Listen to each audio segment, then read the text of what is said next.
Hello everyone and welcome on into another LEGO Marvel CMF review on my channel. Today we are checking out my LEGO She-Hulk Attorney at Law minifigure series. I have been working on this for the past month now and I just haven't posted it or done anything with it, but here is the video. So let's get on into the first minifigure. And starting off our minifigures in chronological order, our first one up is of course Jennifer Walters.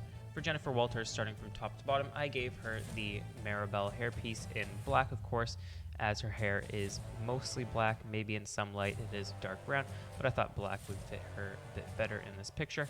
I also gave her the Wasp's face print, as I thought that fit Jennifer Walters better. I also gave her a all new torso print there with some side arm printing on the left there. As you can see, the shirt underneath is showing, as in the picture on the left it is ripped. I also gave her a briefcase as her accessory, as in the show she of course carries around a briefcase a lot as she is a lawyer, and I gave her a skirt piece and some dual molded legs there.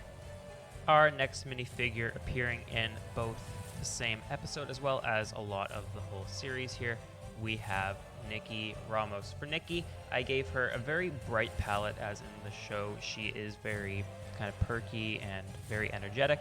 So for her, I gave her the regular woman hairpiece in dark brown there, as well as gave her Jasmine's face print, as that fit her very pronounced lipstick look, as well as her just surprised look overall. I also gave her the pink jacket that she has in this picture on the left there, as well as two little paintbrushes to mimic the makeup that she usually helps Jen with, as well as she comes with some dual molded legs there, half in black and half in the pink, with the coat carrying on into the hips there. And up next, from our flashback scene from the first episode, we have Bruce Banner. For Bruce Banner, this was an amazing figure to make, as I got to include the new face print from the newest Hulkbuster set, as I thought that, well, it's Bruce Banner, so of course that's most fitting, as well as it's the new one, so I wanted to include that somehow. For him, I gave him Finn's hairpiece in dark gray, as I thought that fit Mark Ruffalo's kind of aged kind of look the best. I also gave him a blue shirt with some gray overalls with the straps going up the shirt there, as well as on the right hand there you can see that he has a bit of side arm printing there, showing his device that keeps him in human form there, as well as I gave him a glass bottle, which of course is an homage to his blood being infused into the drinks in the first Incredible Hulk movie. And ending off our episode 1 minifigures, we have Titania. For Titania, I gave her some generic woman hairpiece, the same one that of course was on my She-Hulk minifigure from my last CMS series, this time in light brown there, as well as gave her Barbara Gordon's face print from the Lego Batman movie, as that kind of fits the pronounced red lipstick, as well as the kind of over-obsessed makeup there, as well as gave her all new torso and leg printing, with some of the torso carrying on into the hips there. And for an accessory, I gave her a kind of bottle of her She-Hulk makeup that she has in one of the episodes. Our next minifigure up in the series is, of course, Emil Blonsky, aka the Abomination. Now, I was going to do an Abomination minifigure, but as that is a big fig, I didn't really want to include it in the series. So here we have Emil Blonsky in, of course, his prison uniform here. For him, I gave him an all-new face print, as well as torso and leg printing, with the torso having some side arm printing there from the shirt there, as well as gave him Han Solo's hairpiece in light gray, as well as right in his hand there on the left, you have the paper that he has to sign for his release.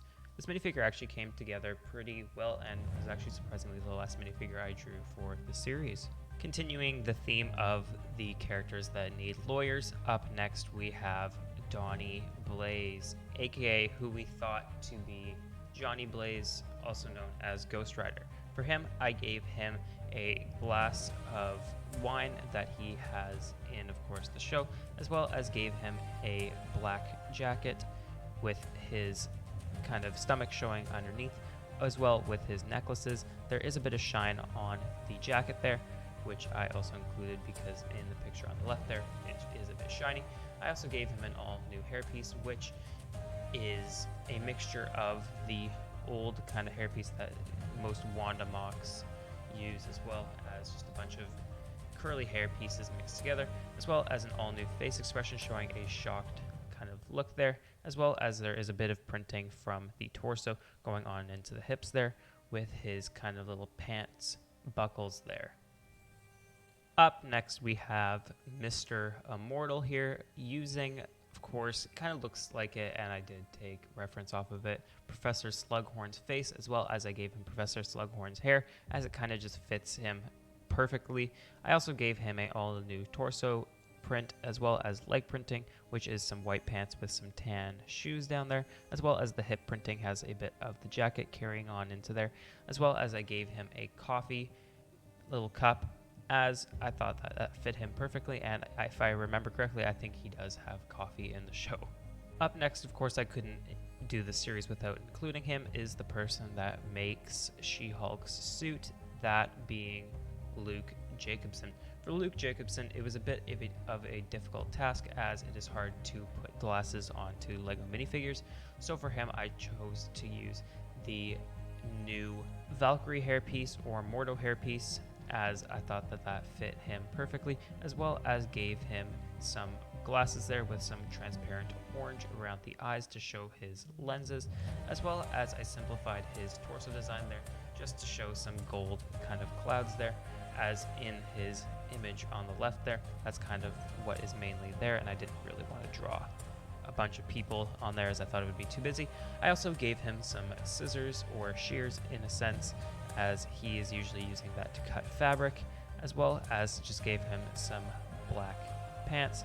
It is more of a simple minifigure, but every minifigure series has one of those. And now getting into our final few episodes, up next we have El Aguila. El Aguila was probably one of the funniest characters in the series. Of course, he is up at the retreat with Emil Blonsky, and for him I made an all new hairpiece, this being Jay's hairpiece in black with a bit of a band around it to show his little eye cover there, as well as I gave him an all new face expression with some shoulder pads in gold, as well as all new torso and leg printing with some side arm printing, as well as a gold little fencing sword. Up next we have the probably funniest villain of the series, at least in my opinion.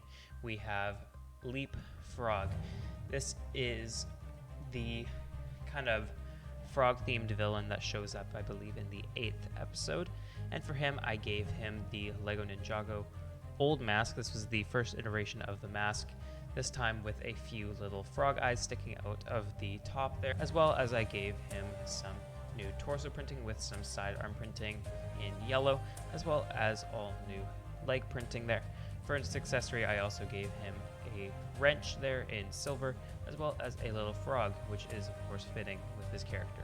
And I couldn't have done a She-Hulk series without including, of course, probably the best character in the series and the person that carried the show in my opinion, that being, of course, DareDevil. Now this is of course DareDevil in his gold suit, and for him I gave him entirely new printing for the face there with a bit of stubble underneath the mask there.